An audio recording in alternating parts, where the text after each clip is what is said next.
एक गांव का प्रधान पति होता है जिसे कि किसी की लाश को ठिकाने लगवाना था, इसीलिए उसको एक गड्ढा खुदवाना था ताकि उस लाश को गड्ढे में डाल सके और उसको ठिकाने लगा सके। लेकिन उसे कोई भी मजदूर नहीं मिल रहा था जो कि भरोसेमंद हो।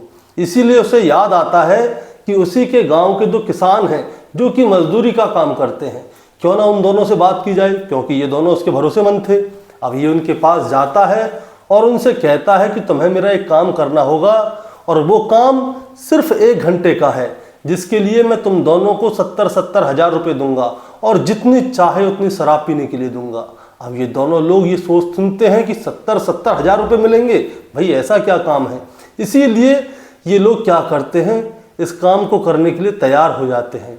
तो प्रधान पति कहता है कि तुम रात को 9 बजे मेरे को उसी खेत में मिलो जिसमें कि तुम काम करते हो। रात को 9 बजे का समय होता है। ये दोनों मजदूर प्रधान पति का इंतज़ार कर रहे होते हैं। तभी प्रधान पति अपनी स्कूटी पर एक महिला को बिठा के लेके आता है और उससे कहता है उन दोनों मजदूरों से कि तुम्हें इसकी हत्या करनी है और इसी को यहाँ पे दफनाना है। अब दोस्तों होता भी बिल्कुल वैसा ही है। वो दोनों मजदूर प्रधान पति के साथ में मिलके उस महिला की हत्या कर देते हैं। उसके बाद उसे 8 फुट गहरे गड्ढे में गाड़ देते हैं और वहाँ से चले जाते हैं। इसके बाद वो लोग शराब पीते हैं, एंजॉय करते हैं।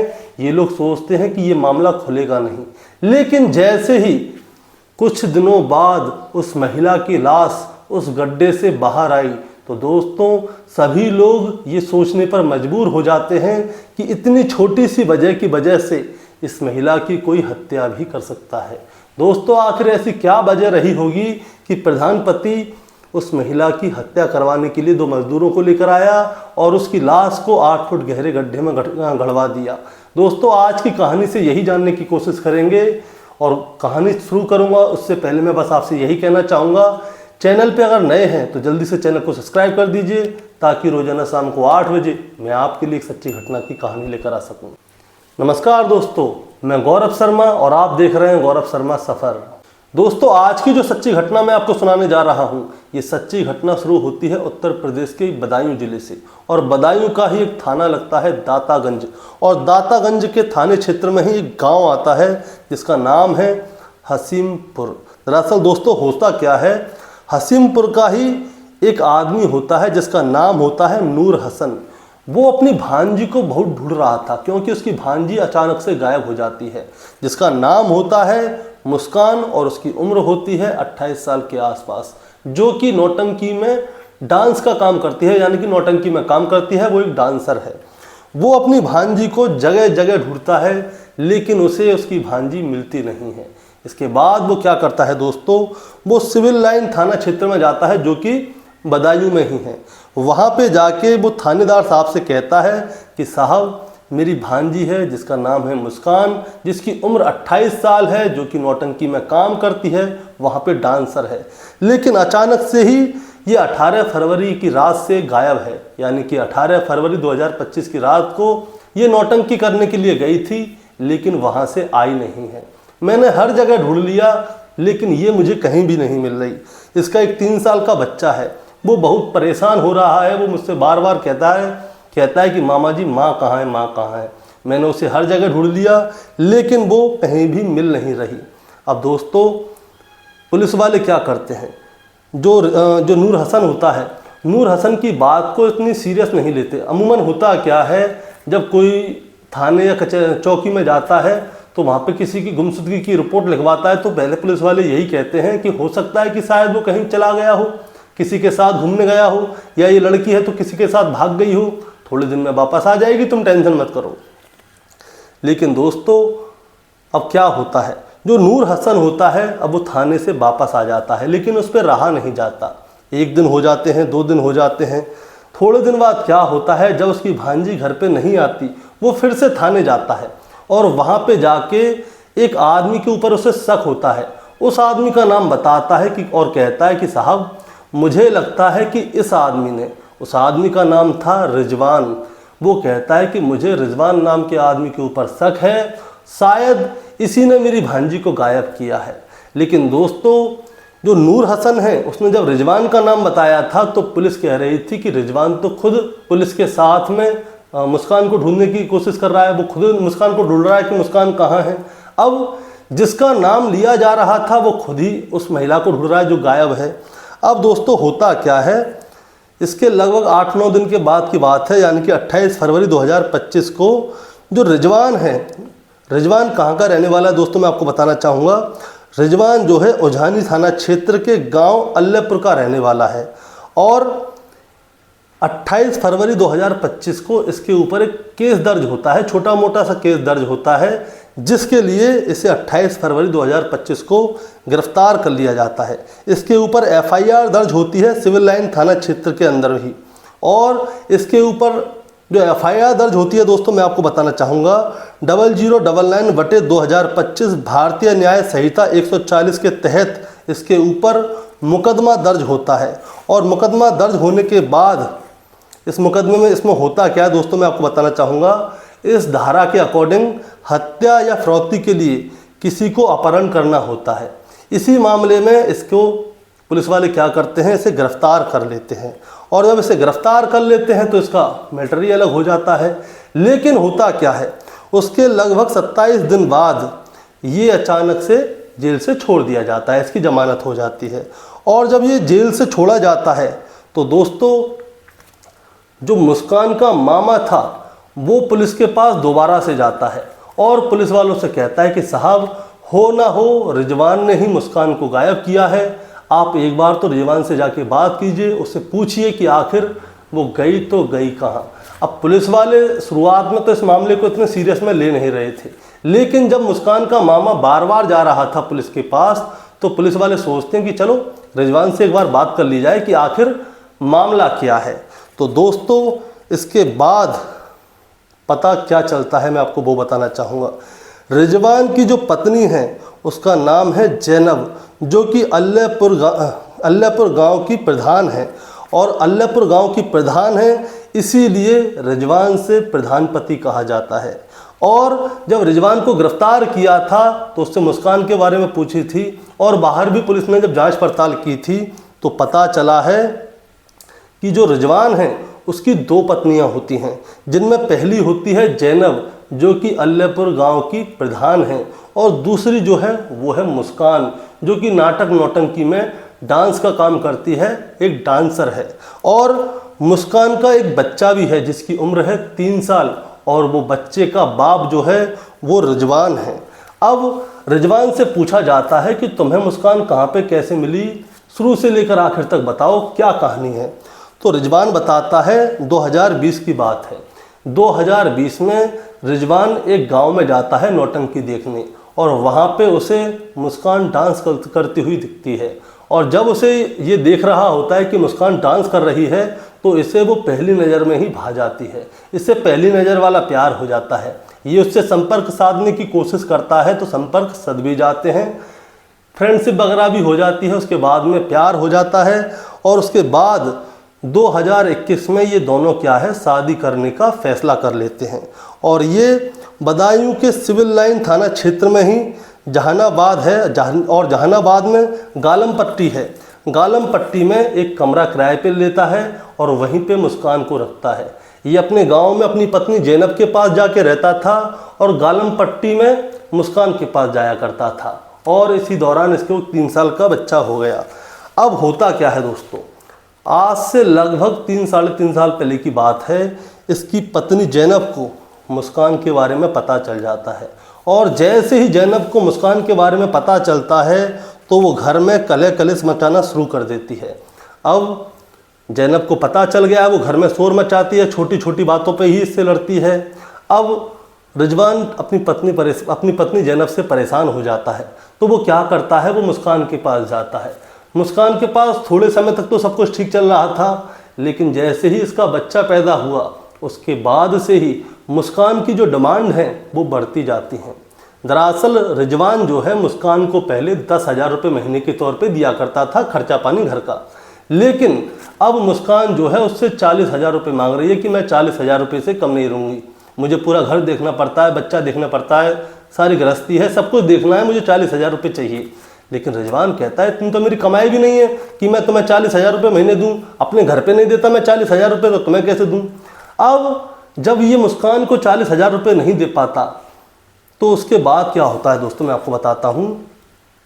जो रिजवान है अपने गांव जाता है तो वहाँ पे ज़ैनब के साथ इसके साथ लड़ाई होती है, और जब मुस्कान के पास जाता है तो वहाँ पे मुस्कान से लड़ाई होती है।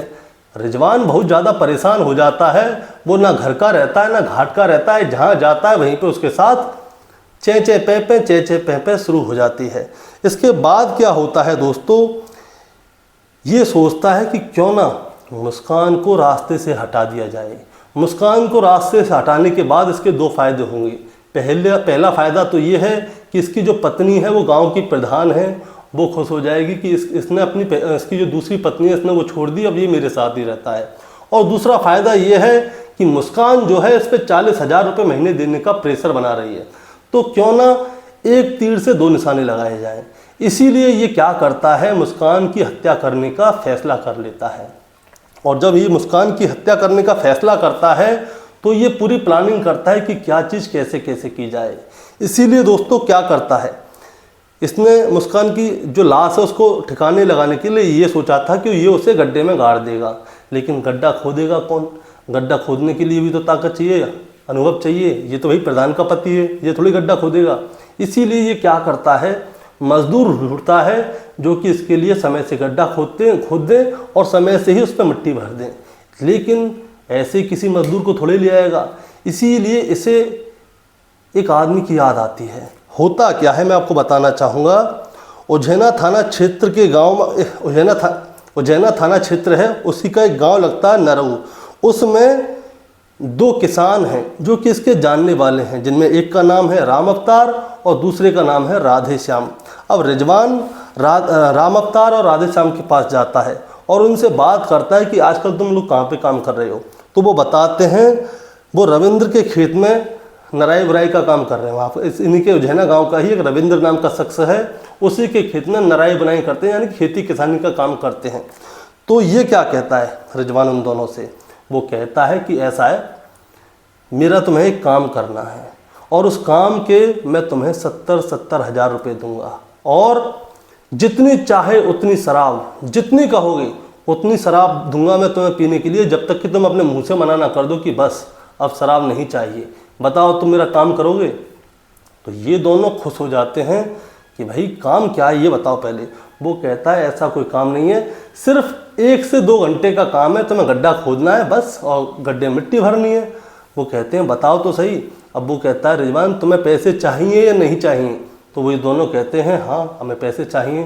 तो रिजवान कहता है कि तुम्हें फिर इस मामले से कोई लेना देना नहीं है, तुम ऐसा करो 18 फरवरी 2025 की रात, यानी कि उसी रात, वो कहता है कि आज रात को तुम उसी खेत में मिलो जिसमें कि तुम नराई बुनाई का काम करते हो।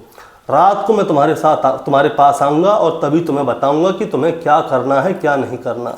इसीलिए दोस्तों होता क्या है, 18 फरवरी 2025 की रात को मुस्कान जो है अपने घर पे कह के गई थी कि वो नौटंकी में जा रही है काम करने के लिए, लेकिन वो जो है रिजवान के साथ गई थी। अब रिजवान अपनी स्कूटी पे बिठा के उसे खेत में लेके जा रहा होता है।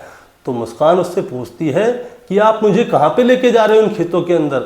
तो रिजवान कहता है शांत बैठी तो रहो, तो मैं एक सरप्राइज़ दूंगा। अब वो मुस्कान को लेके खेतों के अंदर जा रहा होता है, तभी उसे राम अवतार और राधे श्याम दोनों मिल जाते हैं।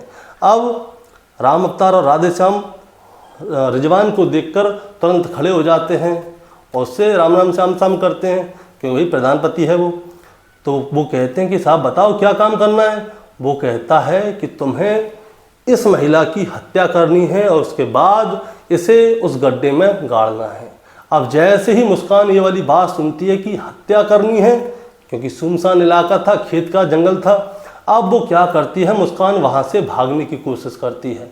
लेकिन जब वो भाग रही होती है तो ये तीनों उसे रास्ते में ही पकड़ लेते हैं। राधे श्याम और राम अवतार उसके हाथ पैरों को पकड़ते हैं और जो रिजवान है वो मुस्कान का दुपट्टा लेता है और उसी के गले में लपेट के तब तक खींचता है जब तक कि मुस्कान की सांसें न रुक जाएं, और कुछ ही देर में मुस्कान की सांसें रुक जाती हैं। अब ये लोग क्या करते हैं, वहाँ पे इन्होंने गड्ढा पहले से खोद के रखा था, मुस्कान की लाश को उठाते हैं, उस गड्ढे में डाल देते हैं, ऊपर से मिट्टी ढक देते हैं और उसके बाद वहीं पे बैठते हैं और वहीं पे बैठ के ये लोग शराब पीते हैं, पेट भर के शराब पीते हैं और उसके बाद ये लोग वहाँ से चले जाते हैं। ये लोग सोचते हैं कि ये पकड़े नहीं जाएंगे, लेकिन दोस्तों एक कहावत है, क्राइम को कितना भी छुपाने की कोशिश कर लो वो एक ना एक दिन तो सामने आता ही है। इसके बाद क्या होता है दोस्तों, रिजवान ने ये वाली सारी कहानी जो है पुलिस को बताई थी। अब इसके बाद 30 मार्च 2025 की रात को क्या होता है, 30 मार्च 2025 को ये खुलासा होता है कि मुस्कान की हत्या रिजवान और उन दोनों आदमियों ने यानी कि राम अवतार और राधे श्याम ने की है। अब इन तीनों से कहा जाता है कि तुमने उसको कहाँ पे गाड़ा था ये बताओ।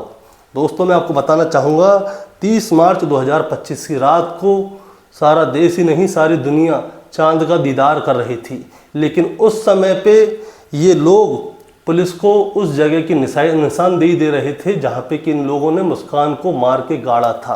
अब इधर लोग चांद देख रहे थे, इधर पुलिस वाले जो है जेसीबी लेकर आते हैं और उस खेत में खुदाई करते हैं, लगभग 7-8 फुट गहरा गड्ढा खोदते हैं। उसके बाद पुलिस को वहाँ पे एक सड़ी गली लाश मिलती है, एक तरह से मान लीजिए कि कंकाल मिलता है। पुलिस तुरंत उस कंकाल को जब्त कर लेती है और पोस्टमार्टम के लिए भेजती है, तो पता चलता है कि इसकी हत्या गला घुटने की वजह से और सांस रोकने की वजह से हुई है। अब दोस्तों क्या बात हुई है कि अब पुलिस ये कैसे माने कि ये मुस्कान की लाश है, इसीलिए पुलिस क्या कर रही है, जो उसका 3 साल का बच्चा है उसका डीएनए लेगी और मुस्कान का डीएनए मैच करेगी ताकि पता चल सके कि ये मुस्कान का ही बच्चा है। और उसके बाद अब मैं एक और बात बताना चाहता हूँ, ये जो तीनों हैं इन तीनों को गिरफ्तार कर लिया गया है और जेल भेज दिया गया है। इनके नाम की चार्जशीट भी दायर हो चुकी है।